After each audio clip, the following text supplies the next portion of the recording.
Hey everybody, it's GauntletX and welcome back to some more Magic Arena, and today we're going to be playing the September 2023 Qualifier play-in event. This is going to be a Wilds of Eldraine best of one sealed event where we're trying to get 6 wins before 2 losses.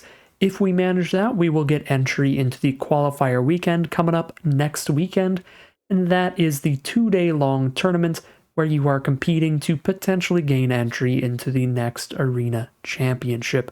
So this is the first step on a very long road towards super high level tournament play, but no matter what, if you are spending with some play-in points you might have left over from winning a bunch of traditional drafts or from hitting top 1500 Mythic in the previous month, then you can turn some of those play-in points into some gems, and that is what we're going to do today at the bare minimum. So without further ado, let's bust open these packs and see what we get to build with today.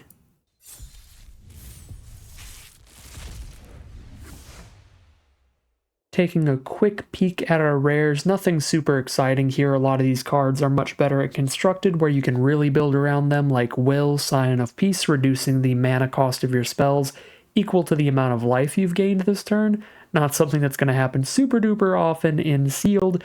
You can build around with some food tokens and stuff, but not the most impressive rares for sealed. A lot better with specific build rounds and constructed cards like Will that care about life gain, Blossoming Tortoise that cares about lands with activated abilities, Fraying Sanity that cares about milling, just a lot of stuff that is not impressive in this format. We do have some decent red rares, just nice aggressive creatures like Kellen and Charming Scoundrel. We've got one very nice dual land and then a decent black removal spell with the end, but it does seem like hopefully the power in this sealed pool is going to be held in some premium uncommons, maybe some really good commons. But we'll take a look at the sealed pool as a whole now, checking out our colorless and multicolored first. This will show us any other clear directions to go to with some signpost uncommons like Charade of Numbing Depths, Johann Apprentice Sorcerer, and Ruby Daring Tracker. I think these are all pretty solid if we do end up in those color pairs. None of them are a massive reason to head into that 2-color archetype though, in sealed at least in my opinion. So nothing huge to really keep in mind in multicolored outside of just decent stuff if we already end up in those color pairs. And for colorless, this is where I like to see how much fixing I have available, and we do have one Evolving Wilds and one Collector's Vault that we can use in any color pair, any color trio, really any deck that we build to have at least a bit of mana fixing, so I'm into that. We've also got a couple Gingerbrew, couple 3 Bowls of Porridge for just generic cards that can fit into most decks if we're low on playables, so interesting stuff so far. Nothing super clear pulling me in any direction, so we're going to have to do this the classic way, checking out the power level of all of our colors individually and probably jamming together the best 2 or 3 colors into a deck. Starting off with white, this looks like a very mediocre, very average color here. We've got plenty of filler creatures, none of which are particularly exciting. Frostbridge Guards, Unassuming Sage, Protective Parents, Reindeer. The best creature probably the Gallant Pie Wielder, but that's not even that exciting. As for non-creature spells, also pretty filler with Plunge into Winter and Return Triumphant, but we do have a couple that are great, Hopeful Vigil being probably the best on-color card out of all of them, just because the amount of synergies that it has in the format, with Bargain and Celebration and all of that kind of stuff. And then Archon's Glory can be a really efficient combat trick if you have the material to bargain away. Then last but not least, we do have at least one decent removal spell on color with Grasp of Fate, but it looks very average in white. Checking out our blue, we are very low on quantity of cards here, and we still don't have anything great. Really don't want to play any Freeze in Place or Fraying Sanities. Compulsion as well, very expensive to be using that ability. I would call this a borderline unplayable card as well. Couple Stormkeld Prowler are only going to work with a bunch of mana value 5 or greater cards, otherwise a 2 mana 2/1, pretty below rate with basically no ability. So blue is also looking quite weak because of the quantity of good cards here. It's like a Quick Study, a Threadbind, an Ice Rot Sentry. That's it for like good cards, and there's like 2 okay cards with an Alchemist and a Sleight of Hand. So blue looking even worse than the white. When we take a peek at our black, we are a little bit more interested than blue at least. Probably about on par with white. I think there are more good cards in black than there were in white or blue, but the amount of creatures here is pretty awkward. Obviously the curve starting at 3 mana and then only having 5 creatures total is a bit of a bummer, but I do like the Sweet Tooth Witches, the Vermin, and the Scream Puff quite a lot. The Stingblade Assassin, gonna be the borderline filler that has to make the cut just to keep the creature count up. And then same for our non-creature spells. Like, we've got a good quantity here. We've got a lot of good ones, but we do have some borderline filler as well. So black, actually, in terms of the number of good cards, I think is the best color so far. Sweet Tooth Witch, Vermin, Scream Puff, Witch's Vanity is great, Candy Grapple is great, The End is great, Stab Wound is solid, and then Taken by Nightmares is still solid as well. But like Ariette's Whisper, Sugar Rush, not dead after all. I would call all those pretty filler, much like the Stingblade Assassin, but still, that does make black better than our first two colors so far. The biggest issue with black is the low quantity of creatures, so hopefully we have a secondary color that can help fix that. Well, that is immediately what I see out of our red, and our red also gives us access to our Kellen for a 2/2 double striker, our Charming Scoundrel for the very flexible 2-drop rare there as well. And as I said before, red just has that quantity of creatures that we were really missing out of our black, so definitely have red-black as the simplest way to go with the sealed pool. Red gives us the quantity and quality creatures, and black gives us the better spells, as red spells here don't look great. I do really like Monstrous Rage, Witcher's Mark is solid, Flick a Coin is solid, but that is 3 total good spells, so not a high quantity there. But I am liking that red-black idea, but certainly going to check all our colors, make sure we check out green as well, which does look like it has quite a high quantity of cards, but a lot of stuff I would prefer not to play just immediately, with Season of Growth, Ground Seal, Toadstool Admirer, couple Verdant Outriders, a Territorial Witch Stalker. What about the 4-drops here? Skybeast Tracker. Blossoming Tortoise doesn't do anything. Tempest Heart, I'm not a big fan of, but that still leaves plenty of playables when you compare it to most of our other colors, so I think it is still worth looking at combinations of green, black, and red, looking at everything we have there. We do have the one Signpost uncommon in green-red. That could make us want to play that color pair. Ruby Daring Tracker. The super nice thing with that card is that she's going to be able to ramp us into a Ferocious Werefox or a Howling Galefang on turn 3, and then attack alongside it on turn 4. Then we're attacking with a 3/4 Ruby and a 4/3 Trampler, or a 3/4 Ruby and a 4/4 Vigilance. So I do like that idea. So I think red-green and red-black are the decks I really want to look at. But green-black as well we could take a peek at. Certainly saved the best for last looking through our sealed pool today. White and blue significantly worse than our next 3 colors. Alright, here's a look at a black-red build of this sealed pool. I really like the curve that we have. Not the perfect curve. I would like to draft more like 2-drops if I could over 3-drops and be even more aggressive in this kind of archetype.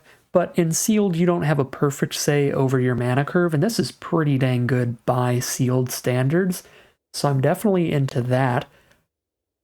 We've also got a great collection of removal spells here with Candy Grapple, the Witch's Vanity, Stab Wound, The End, Taken by Nightmares. We also have Flick a Coin for smaller creatures, but lots of great ways to get that path clear. Monstrous Rage to squeak in some extra damage. Witch's Mark for card draw there. Really liking what we've got going on in red-black. There's definitely a couple more filler cards like Minecart Daredevil, Bellowing Bruiser, some stuff like that that's not like perfect, but again, can't really complain too much by sealed standards. This is just, these are the cards we opened, put them together in a deck, and they look like a pretty good, pretty consistent deck, so very into that red-black, but we're going to make sure we take a look at all 3 potential Jund color pairs. I do think our curve is good enough and our fixing is weak enough with just 2 cards, Evolving Wilds and Collector's Vault, that I don't really see a massive point to go fixing or go splashing here, especially in red-black. Maybe in red-green, we just don't have enough removal, so we try to splash in some black removal. But we don't have any really individually super powerful cards in this entire sealed pool that are really worth splashing, in my opinion. So I don't think we're doing like Evolving Wilds Collector's Vault splashes into a third color for the most part, but I'll keep it in the back of my head as we look at red-green and red-black now. Sorry, red-green and green-black now. Here's a peek at our green-red now, which also looks pretty excellent. Loving the curve here. I actually like the curve, I think, a little bit more as well, with more 2s to play around with, plus with 1 mana dork, jumping from 2 mana to 4 mana is something we might be able to do sometimes, so love the quantity of 2 drops here. So that's pretty exciting. The one thing that we do miss out on by playing green-red over red-black is definitely the non-creature spells. The removal gets quite a bit worse, where Curse of the Werefox is our best removal spell, and other than that, it's really just Flick a Coin. So really weak interaction / removal in this color pair. I am keeping the Blossoming Tortoise in here. I imagine this is right on the borderline without any lands you can turn into creatures, without any activated abilities on your lands, but still a 4 mana 3/3 that basically ramps you whenever it hits the board or attacks. Like, you mill 3, then put a land back on the board, then you attack, you put another land onto the board, so could be cute for the mana ramp, so I guess it probably does make the main deck, even without the other synergies, but yeah, I do like to look at our green-red quite a bit as well, but I still think I give red-black the edge for the premium removal that it gives us access to. So there's a look at green-red, just very, very slightly behind red-black in my eyes. But we'll take one peek at green-black to wrap things up, and then decide our deck from there. Alright, here we are with a look at green-black now, which I think is the most awkward of the 3. The mana curve gets really weird here, especially without any mana ramp, just in pure green. Our mana ramp is our green-red Signpost Uncommon, so the massive stack of 4-drops is awkward. Plus our creature quality does take a big dip. We're running a Sky Beast Tracker and a Tempest Heart now, just because we don't have enough black creatures to run over these instead. I could cut these 2 and run a couple of Ginger Brutes instead. Just have some 1/1s that might get unblockable that are also food, but we don't have many other options for creatures to run in this color pair. Unless I want to try to do like Verdant Outrider things, which I'm not generally the biggest fan of. This makes the curve look a bit better, but again, the creature quality takes a solid dip here, I would say. And with the reduced amount of playables, we do end up running like the double Titanic Growth and stuff here alongside a ton of removal too, which feels a little unnecessary to have this many non-creature cards. Just not a massive fan of the green-black deck, and again, looking at our red cards, I don't think we go green-black splash red at all in this sealed pool, because our best red cards are cards we really want to cast early, like Belligerent, Kellen, Charming Scoundrel. Maybe it is, however, even though I'm writing off green-black here, worth at least taking a peek at green-red splash black, because that was the only major issue with green-red, the lack of removal there. And I don't have a ton of removal I can splash out of black, because we've got double black the end, double black taken by nightmares. We can still see if maybe green-red using Collector's Vault and Evolving Wilds to splash in at least like Witch's Vanity Candy Grapple. Maybe that looks good enough. Maybe that helps enough. But then we have to worry about playing things off curve every now and then, because we're messing up the mana a little bit. We do have the Charming Scoundrel to make a treasure. We also have the Flick a Coin to make a treasure, so that's another thing to keep in mind in this color pair. That makes it a little easier to get the black splash in here. But that's the real competition. Red-black versus green-red splash black. It's really the question. Probably drop Merry Bards because we have so many 4-drops going on here. And while our curve does stop at like 4 mana, there are still plenty of ways to use excess mana in most games of Magic, because we're going to play this on turn 4. We're still going to have 2 to 4 cards left in our hand at that point, so we can still end up in positions where the mana ramp of the Tortoise has spit out a 5th land for us, then we draw for turn, play a 6th land, and now I can play like 2 3-drops that I couldn't have played otherwise. Something like that. So even though we don't need more than 5 mana to cast any particular spell in the deck, this could help us in casting 2 spells in 1 turn still, so I think it's still decently valuable to try out the Tortoise, at least, if we go this direction. Maybe Troublemaker, because we have so many 2-drops. We gotta cut something there. Definitely keep Welcome to Sweet Tooth. 2 more cards to cut still. A 4/4 is a solid-sized body, but we don't have a ton of adventures where it's going to get the haste. So a 4/4 that's just attacking and blocking has no other versatility. Probably a little weaker than all these other cards that have additional flexibility. For the last cut, honestly, I don't know how I feel about Spear Guard in here. I don't know that we're that aggressive. We need the 1/1. Be the simplest cut. Alright. So this gives us Curse of the Werefox, Witcher's Vanity, Candy Grapple for removal. Does have a pretty weak mana base. Double Swamp, Evolving Wilds, Collector's Vault, Flick a Coin for splash purposes. Probably even want to cut another swamp because we've got 2 double green cards, a ton of red cards in general. There's a legitimate cost to this splash. Our mana base does get worse. And I just don't think that the card quality of this deck really rises that much higher than the card quality of the red-black deck to make up for it. I think the red-black deck still has a very good curve just like this one, and the card quality's pretty comparable. Not much lower, if any at all. So since there's no mana base cost to just playing red-black at the core, I think I'm just gonna do that. So let's rebuild that red-black deck and call it a deck there. So here's another look at red-black before we call it quits on deck building, and I think I was pretty accurate in my assessment there, honestly. We still have a couple fillery cards, like the Minecart Daredevil, but that was in the red-green build as well. Bellowing Bruiser, I guess, is a little bit fillery.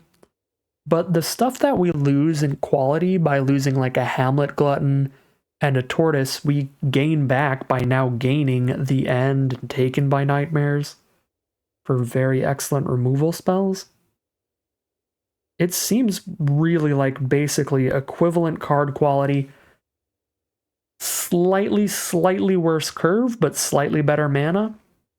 It's really a wash. I think we could go either way here with the red-black or red-green splash black, but probably know me well by now. I don't love dirtling around with my mana bases too often if I can avoid it, especially in sealed when we only have like 2 cards that help the fix really, so I think I'm pretty happy to go with just a pure red-black build, stick to 2 colors, stick pretty streamlined here, and call it a deck there. Alright, here's a look at our deck list for today. We are on a red-black aggro pile, pretty decent curve by sealed pool standards, a lot of great red creatures, which means generally a lot of great aggressive creatures, with a lot of premium black removal spells. It's basically what we've done here. Just jam together our best red spells and our best black spells, which is most of what you're doing in sealed, jamming together your best spells in 2 or 3 colors. Very simple deck today, not too much to say about it. We're beating down, we're removing opponents' creatures, getting our damage in, trying to win the game relatively quickly with a solid curve and great removal. Pretty basic stuff, but hopefully it works out well for us. We'll find out soon enough as we head into the gameplay and see how it does. Here we are for game 1 on the draw, obviously hoping to draw into a black source, but Witch's Mark can help do that as well, and we can discard one of these black spells as well.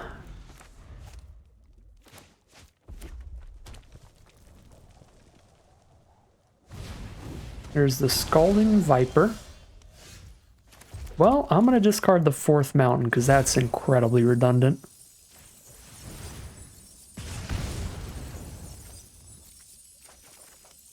And we find the 5th mountain. That's what you get when you play a 9-8 split.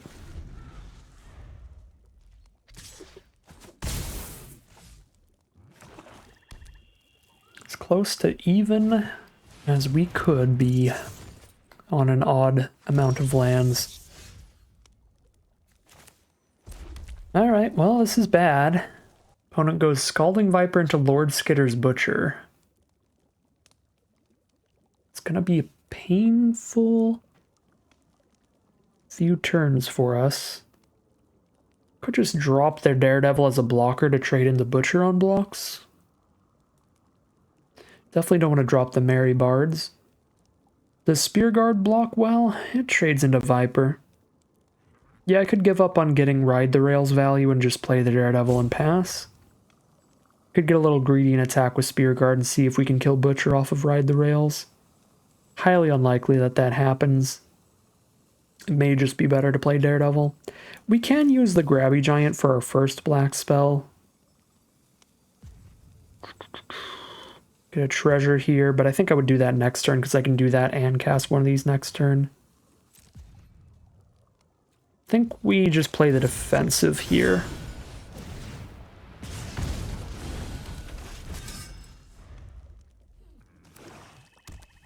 Because this Scalding Viper is already going to do tons of extra damage to us. Well, that is super, super gross. Virtue of Courage. Luckily, this is one of the weaker virtues in the cycle. What a tech from our opponent, though.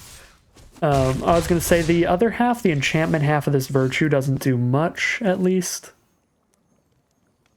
But it is still a premium removal spell just for the adventure. Just 2 mana, instant speed, 2 to any target. Still great. And being the weakest, being one of the weaker virtues doesn't say much because the other ones are just insane.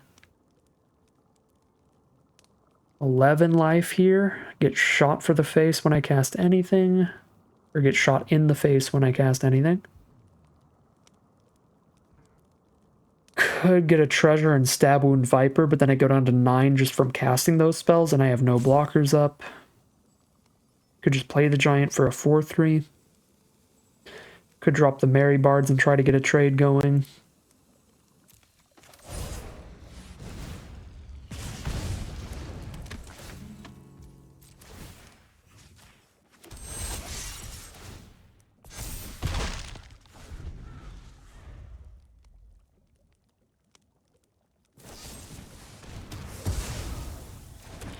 Candy Grapple, Feed the Cauldron, Lord Skitter's Butcher, Scalding Viper, Virtue of Courage. We have not seen anything but premium cards from our opponent. That is our 6th mountain before 1 swamp. I guess Arena has decided our fate on this one. I don't think that there is a way to not die. I can cast a 4/3, block one of these and take 3. Technically, that's not dead on board. If I use the Adventure on Grabby Giant to get a treasure and then Stab Wound the Viper, I shoot myself for 2, put myself down to 3, and take 3 on the Crackback. So I die if I do that. So I can't use the Adventure here to get a treasure or I die. Because if I cast a black spell and cast my cheap treasure producer, I go down to 3. And at 3 life, even if one of these trades into one of their creatures, I take 3. Even if I removal spell one of their creatures, I take 3. Alright, well. Really, really rough time there. I don't think there was anything we could have done about that with our deck at all. Obviously, the draws were pretty bad here mana-wise, hitting 6 red sources before a single black source on a 9-8 split, which is as close to even as you can get with an odd mana base. Obviously, I can't have a 9-9 split when I have 17 lands. So that's incredibly awkward to find 6 of one source before one of the other. And then also, opponent just did not miss with their sealed pool. Candy Grapple, Feed the Cauldron, Lord Skitter's Butcher, Scalding Viper, Virtue of Courage. Every single card that we saw was premium. Nothing that you would be unhappy to take, like pick 3 at the earliest in draft. Feed the Cauldron, I think, was their weakest card, which is saying a lot. The double Candy Grapple is insane. Butcher's great. Viper's great. Virtue of Courage is great. Just absolutely got. Not much to say there. Completely outclassed by that sealed pool and those draws. Alright, here we are for round 2. Opponent is on the play again. This hand we have both of our colors right from the get-go, but I do need to draw another black source. We do have 7 black sources left in these 33 cards at this point, since we have drawn one of them. So we can get there eventually, and even if we can't, we can get a treasure token off Grabby Giant to cast the end. And any other black spells we draw, we should be able to cast off a single swamp. We have 2 double black cards in the whole deck. Turn 1 Utopia Sprawl. Opponent is on the play with turn 1 Utopia Sprawl, so they're going to play a 3-drop while I have 1 land on board still. Taking the play draw advantage and running with it here. Alright, Wake Me Up Inside. Opponent is just jamming to Evanescence. They mill themselves 4 to load up graveyards for the Somnophage, but it's still just a 1-1 if they play it. Does this hand want to get super aggressive or play it long here? I think I actually want to just go for a long game and just get my treasure token for now. Save the Ratcatcher training to get the pest problem value and everything.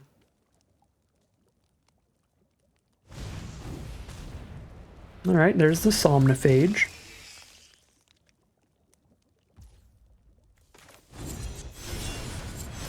Let's get our treasure token, draw into a Monstrous Rage.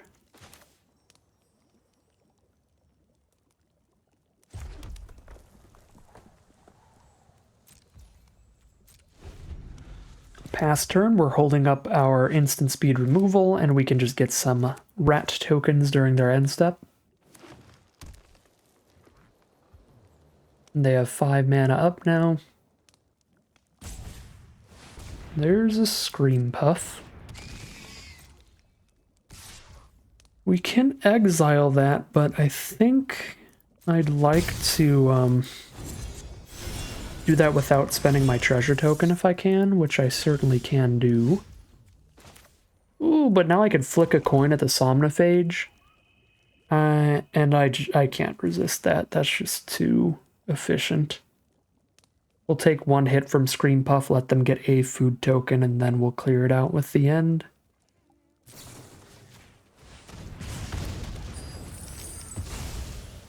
Alright.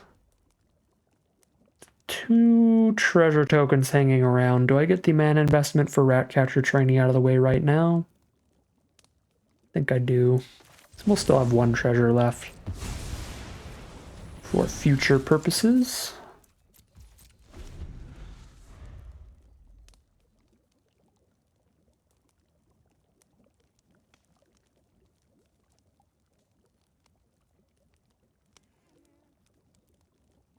Get that Summoning Sickness out of the way. If they hit us for 4, we can try to hit them back for 4.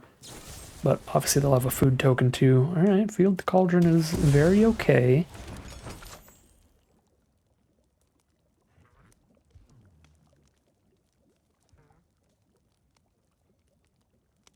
So they spent 1 card to kill our 2-1 off of our card that gave us a 2-1 and 2 1-1 rats. But they got a food out of that interaction, so They spent a card and got a food. We spent a card and got 2 rats. That's pretty even. I think we're up a tiny bit there in that trade of Rat Catcher for Feed the Cauldron. When we've both gotten the tokens out of those spells. Ooh, but they crack that token to make a land a 3/3 with Brave the Wilds.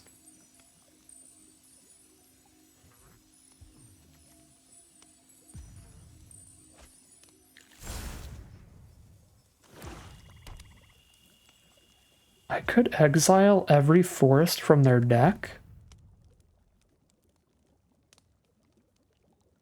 I wouldn't want to do that, but that's so funny. Should we try to mill them? Wait, they have 35. 1, 2, 3, 4, 5, 6, 7, 8, 9. They're running the 35 card deck, so they, well, 35. They're running like a 50 card deck or something, so they can somnophage themselves without worrying about milling. I guess that ruins the end combo of exiling all of their forests. Alright. Well, so much for that then. Guess we're definitely not trying to mill them. Graveyard, hand, and library. Okay. Yeah, I don't think it's going to be worth it, because if we exile any forests from their hand, they get to draw additional cards. If we exile a bunch of forests from their deck, they're just so much more likely to hit non-land cards.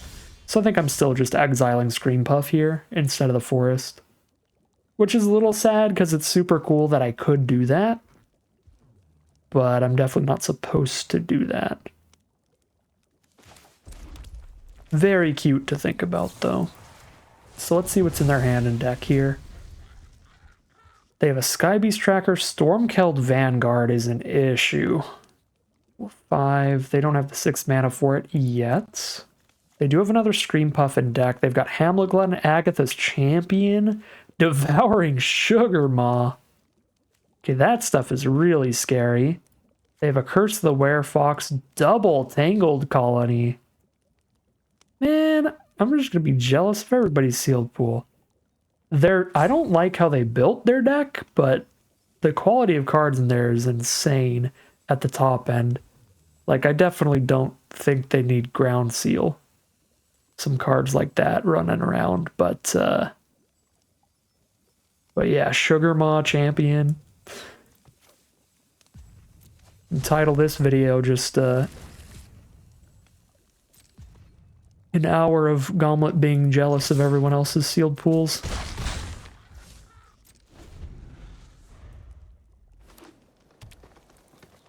No, there's the Vanguard mana. They top decked that, and now we need to find more removal or we're just going to die to a 6/7. Got the Witch's Mark, luckily. And that's going to be helpful. Just play the Skybeast Tracker. Full greed from our opponent. They want to get the food token from the Vanguard.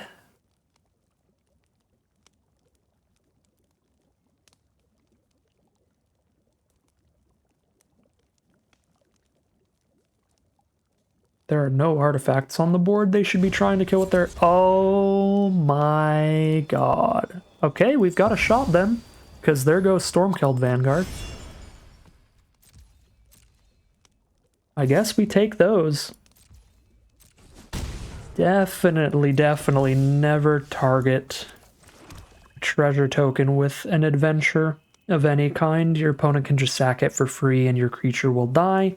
Obviously, our opponent had not seen that interaction yet, so very rough time for them. Let's drop our Grabby Giant and hold up a Monstrous Rage for when they attack in, so we can maybe have our Giant survive. Actually, I can just Witch's Mark it up. And then, unless they draw into removal, it's already a good enough blocker. Yeah.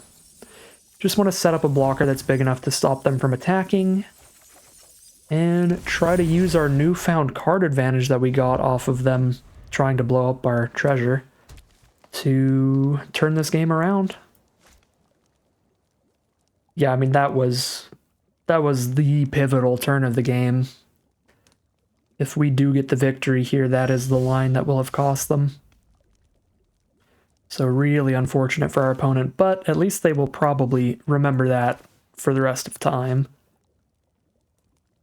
I'll remember that interaction. 3/3 and a 2/4 over there. At 9 life here with a Monstrous Rage up.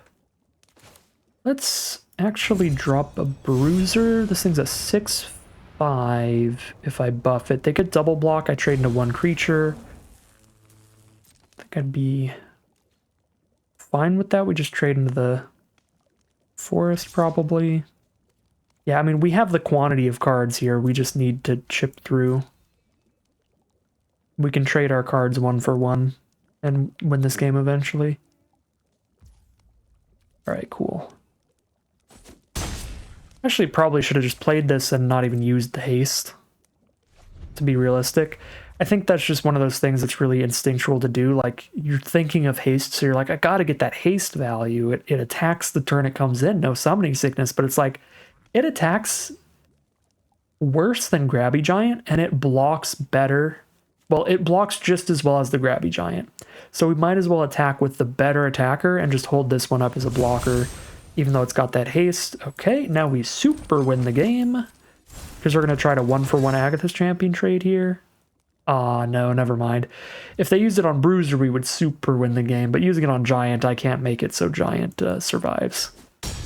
So that is pretty gross. Well, I mean, it's still a 1 for 1, so it's not disgusting. If we could have used Monstrous Rage, if we could have 2 rolls on 1 creature, then that would have been like, oh, now we're just even more winning the game.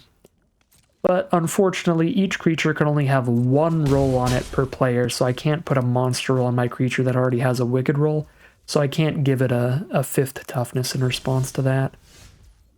Which, I always forget that for like a split second, but I always remember before I cast the spell. So I always get excited. I'm like, ooh, we get them. And then I'm like, no, we don't. It's already got a roll on it. We can't put another. Okay, we're at 4 life at this point, so let's play it pretty safe here and get a food token. 3/2 to trade into the 3/3, 4/4 to block the 2/4, send in for 2 with rats. Hold up a Monstrous Rage as well for a trick on blocks. We're at essentially 7 now.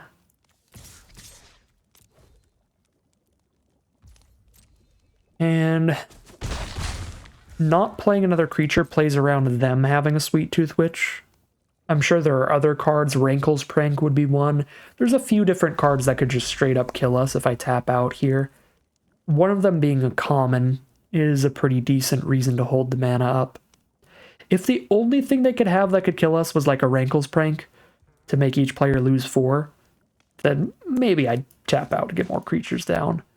Speed up the clock, kill them a little faster, but since there is a common in the set, Sweet Tooth Witch, that'll just straight up kill us if I don't hold mana up to eat a food. I think it's more reasonable to play it safe and hold the mana up.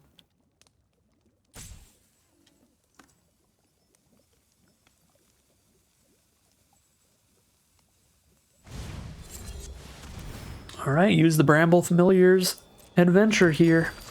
And we know they've got good creatures in there. What do they mill into?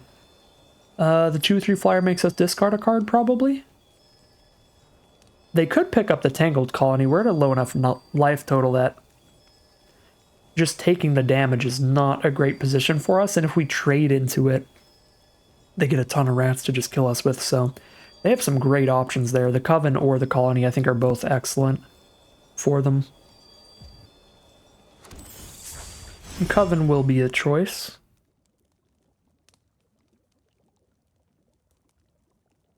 I'm going to want to Taken by Nightmares the Coven next turn. It's a 4-mana play, so I kind of want to just keep Grand Ballguest over Belligerent of the Ball, which is weird. But I want to make sure that I can Taken by Nightmares and still play a creature next turn. Maybe I just ditch the Monstrous Rage at this point.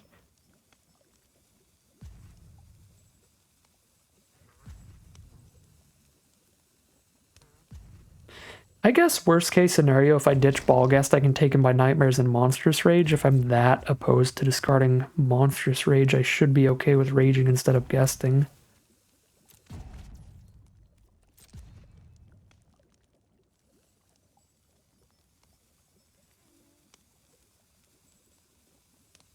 How greedy do I get here? They're at 11. I could try to throw food at them to put them to 9 and see if we can't find a Monstrous Rage lethal against a 9-life opponent, but they've got pretty excellent blocks here. Sweet Tooth Witch style cards just straight kill me if they hit something like that. Technically, because we're in a more competitive event, I should have written down their deck list. They didn't have a Rankles Prank. I don't remember if they had Sweet Tooth Witches, though. That would have been important to remember.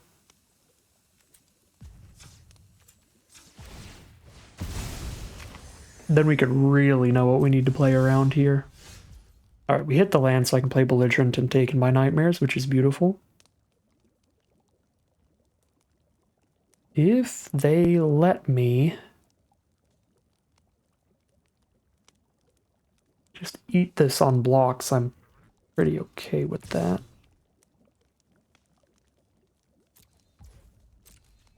Holding up the 3/2, so I'm going to have 2 blockers up here. Again, I'm still at 7 life.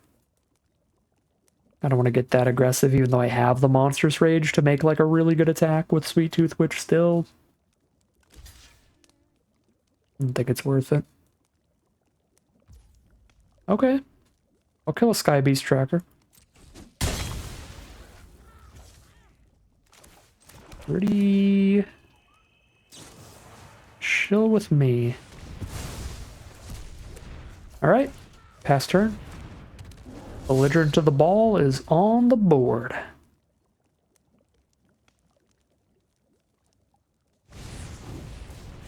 It's a Bramble Familiar, which they can put back into their hand and start using the fetch quest again.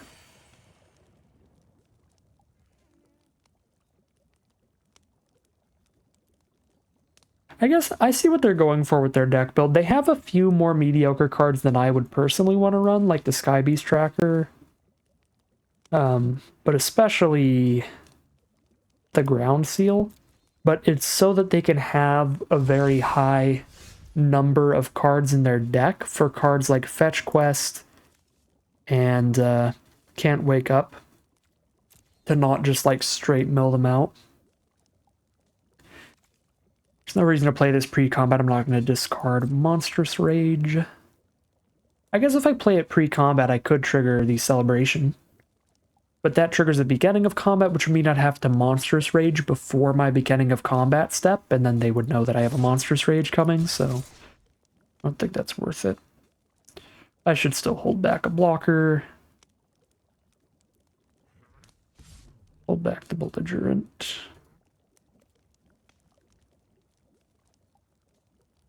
I guess this trades down into Bramble Familiar, but that means they don't put it back in their hand and try to fetch quest again. So that's cool with me.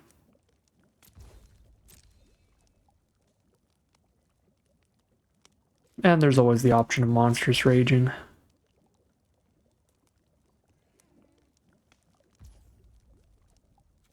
Okay. Jump block, take 3.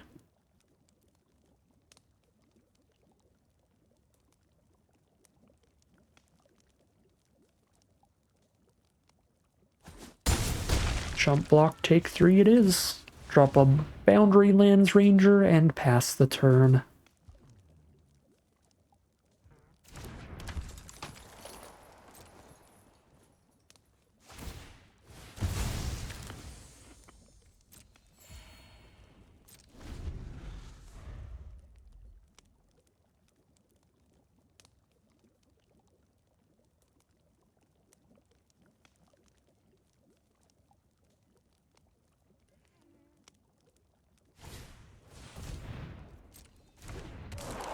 There's a Scarecrow Guide.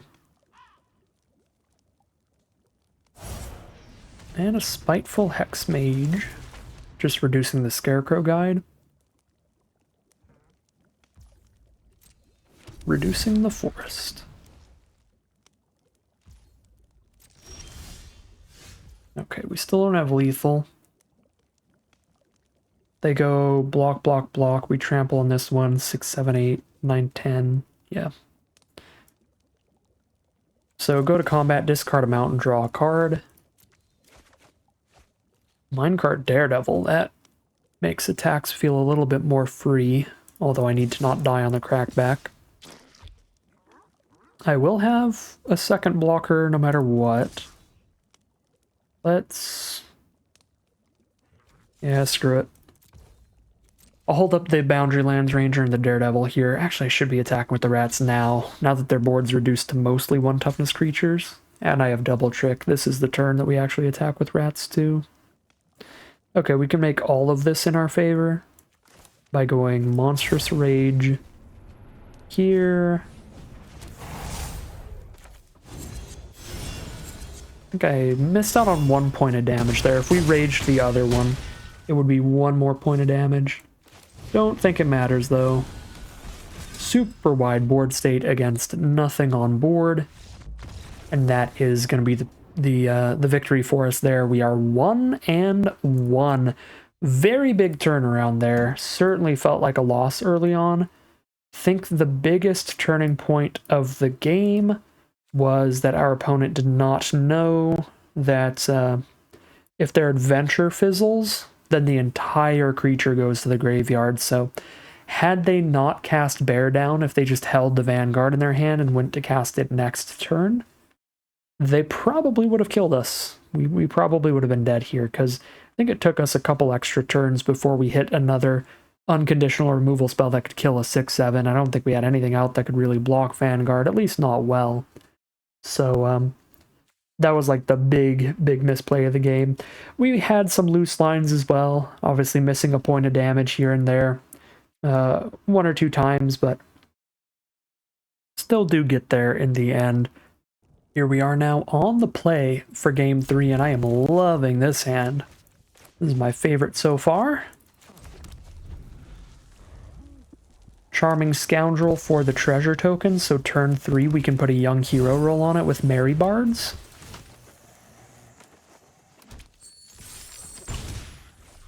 Definitely hoping not to play against any rat outs or flick a coins here to do that, and that is not a rat out or a flick a coin, so let's do our thing.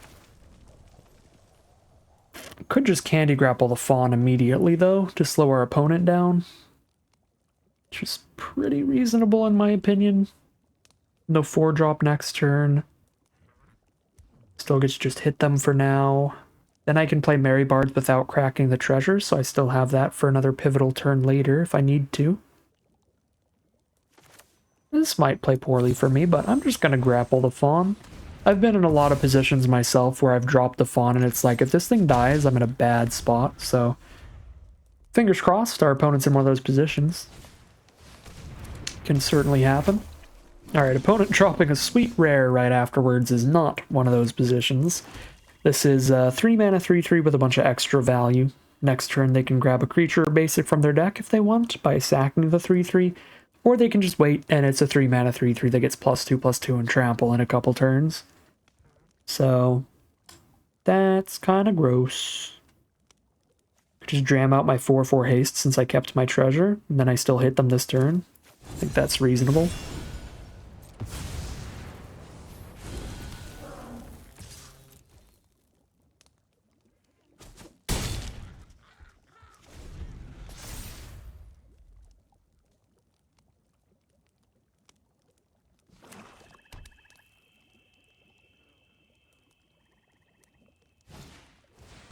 Monstrosity. Perfect flick a coin target.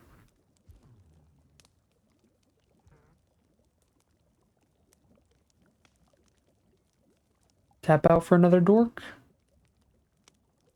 That is what I would prefer. Just make sure they don't have any mana up when I try to do flick a coin nonsense.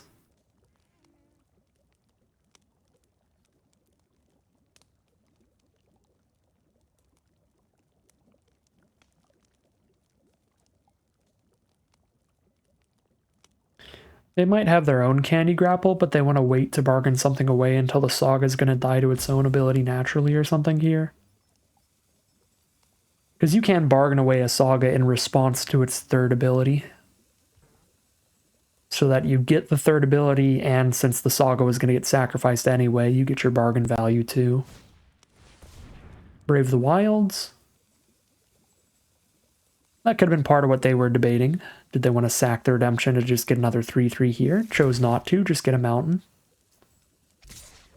And send in the 3/3. Cool. So if Monstrosity trades into my Scoundrel, I really don't mind that much. Don't mind if it chumps the Bruiser either. So I think I attack in and then we just flick a coin post-combat to stop them from getting the full trample damage stuff in. This way, if they take a trade with Scoundrel or something, it's like, okay, I don't need to flick a coin to stop the trample damage and all that, but looks like I do, so I will. Find the Witch's Vanity. Oh my god, what a draw. Now we get to kill both the creatures. Premium top deck for us. Whitelisted Streamer strikes again. The Zero Value Chapter 3. They give our creatures the +2/+2 trample for fun. Drop a Screen Puff, I can exile that, jam in for 5. Feels like the play. I've got an enchantment on board too thanks to this Saga, so I get to scry into another removal spell. Actually, I'm going to keep land 5. I'm going to draw the removal spell first so that my main goal here can just be removal spell their blocker and kill them next turn. But I'm going to keep the next land, because the next land means I can play a Witch and sacrifice a food to it in the same turn to find lethal that way later if we chip them down to 2. So there's Troublemaker Oof, so we don't get a Wicked roll anymore. What did they sack to do that, though? Did they sack a food to do that? I think it might have been better for them to just keep a food down at 4 life. I don't know for sure. At 4 life, I'm actually gonna keep the end for something bigger than a 2/2, and I'm just gonna buff the Scoundrel.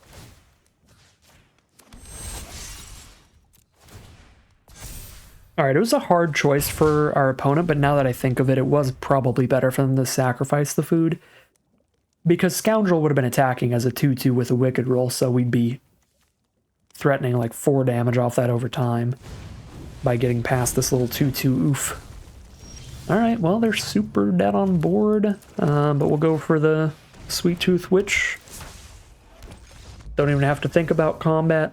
And there's the concession from our opponent. We are now 2-1. Very solid recovery after losing our first game. No matter what, we're at least a 50-50 record in the event now. And we're getting quite a bit more gems than we would have if I just scrubbed out. Now we're at 1,500 gems as the reward instead of 500, but gonna keep this going as far as I can. Here we are for game 4. Little bit high on mana here. Could be an issue. But I do like the quality of the cards. Grand Ball Guest on turn 2, followed by some premium removal spells, and now we even have a Scream Puff at the top end of the curve. Monstrosity. Well, we don't have the premium removal for Monstrosity. So, just hold up the Candy Grapple until their end step, I believe.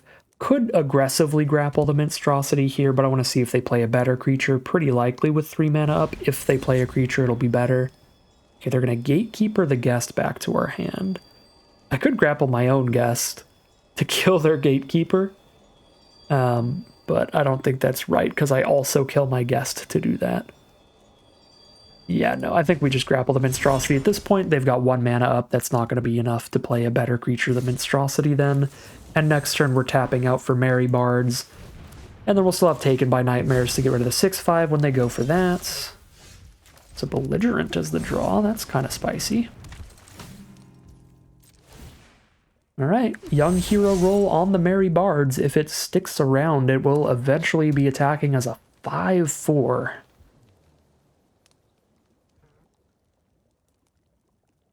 Here is probably the removal. They are just aggressively staring down the Merry Bards.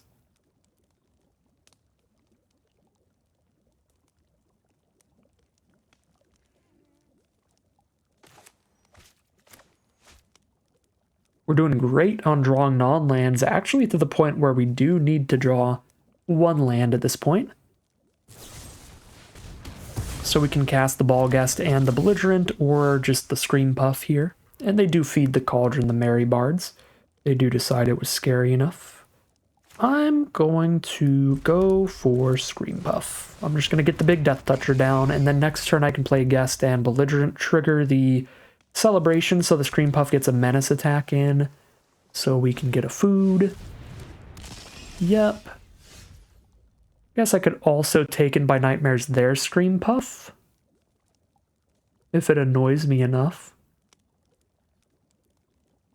Because I can still have our Scream Puff trade into their 6/5 if they make it there. And I've got the mana to play the Guest and the Taken by Nightmares, which is a little spicy.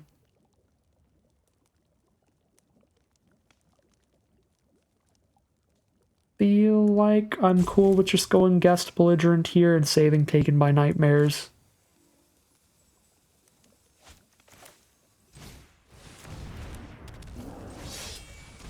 Like, at the very least, this lets us see if they 100% do draw into the 6th mana or not. And then if they do draw into the 6th mana, they're just going to go land 6/5 anyway, so we can decide then which we want to exile.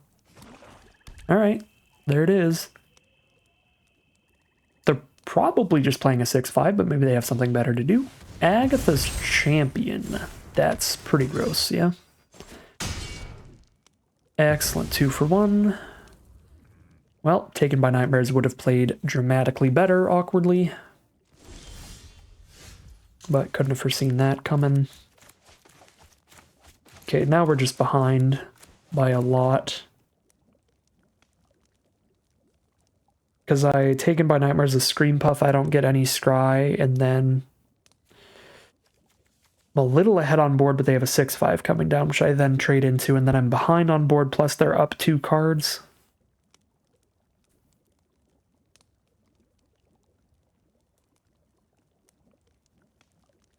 I think I still go for it, though.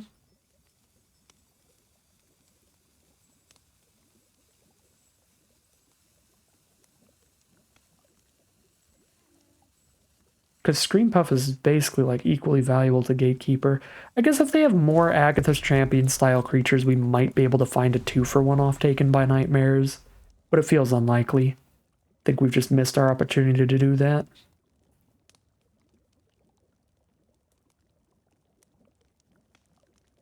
And I guess theoretically, if we went the other way and we did Taken by Nightmares the Scream Puff earlier to have just a Scream Puff on board, they would have still just played the 6/5. Then the turn after we would play our 2 Dorks, and they still would have Agatha's championed our 3/3. It just would have happened later. Alright. Yeah, I mean, there was nothing, in the grand scheme of things, there was nothing we could do to stop the champion from doing something gross. Unless I just held up Taken by Nightmares and never ended up casting it. But that would have meant just playing the 2/2 and holding up Taken by Nightmares for the turn, which I don't think I would have done. Yeah, I don't think there was anything that could have convinced me to do that.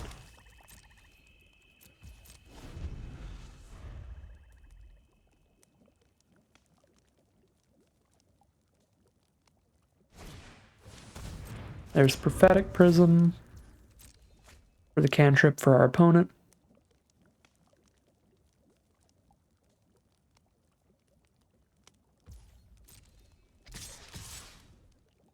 Yep.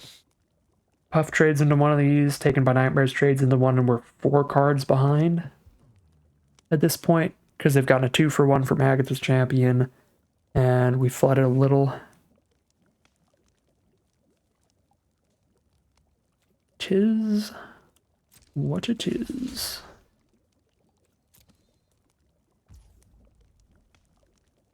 So I'm gonna hold this up for the end step here. I'll take the extra 6 to potentially play around the hexproof trick. Minstrosity. Alright, they're tapped out of green now. I'll just do this. See what else they... Oh, this is not the one where we get to see what they have here. Oh, it's the counter spell. Awesome. So we couldn't play around that.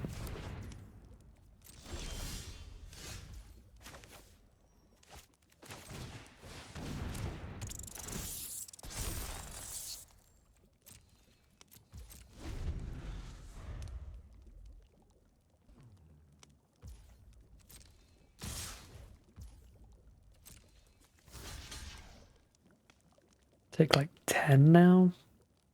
Good lord. I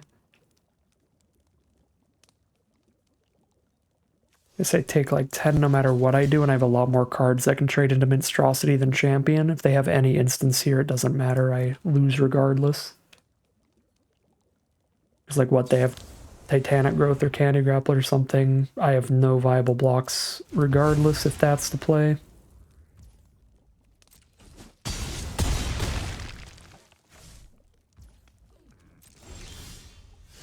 All right.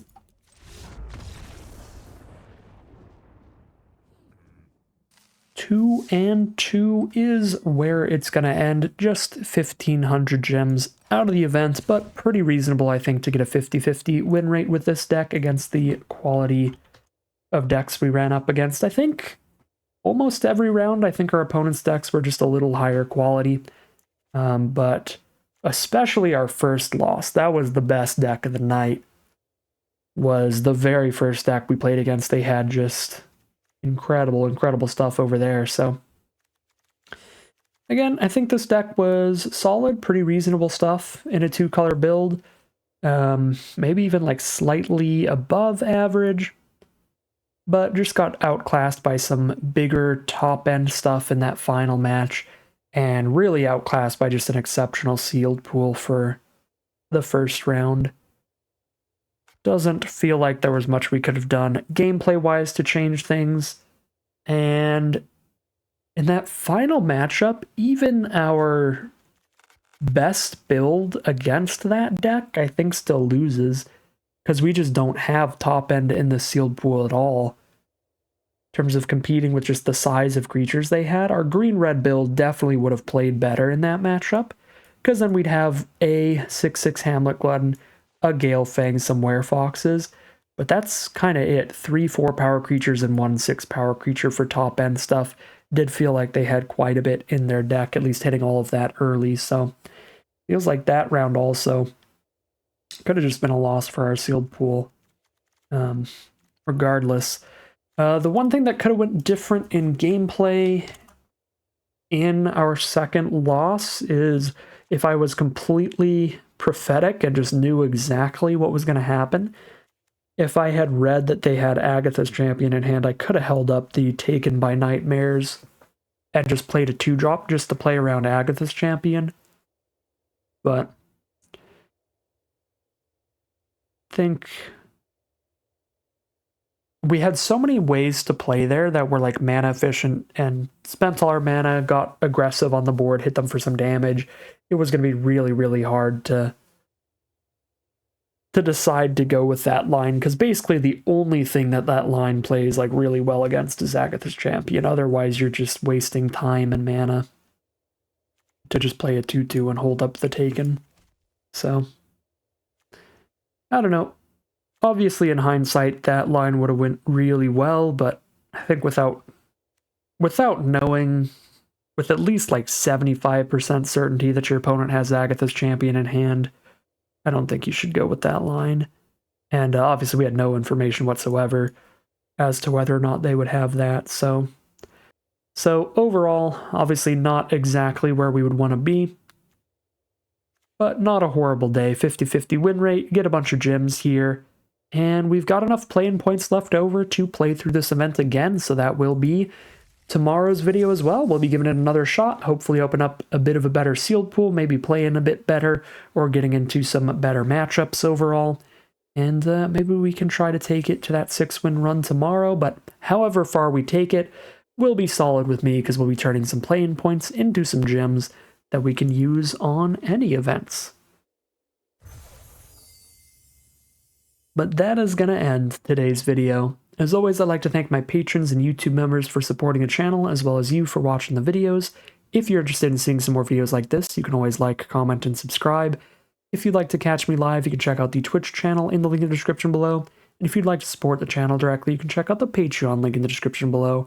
And other than that, as always, thank you very much for watching, and I'll see you again soon for some more Magic Arena.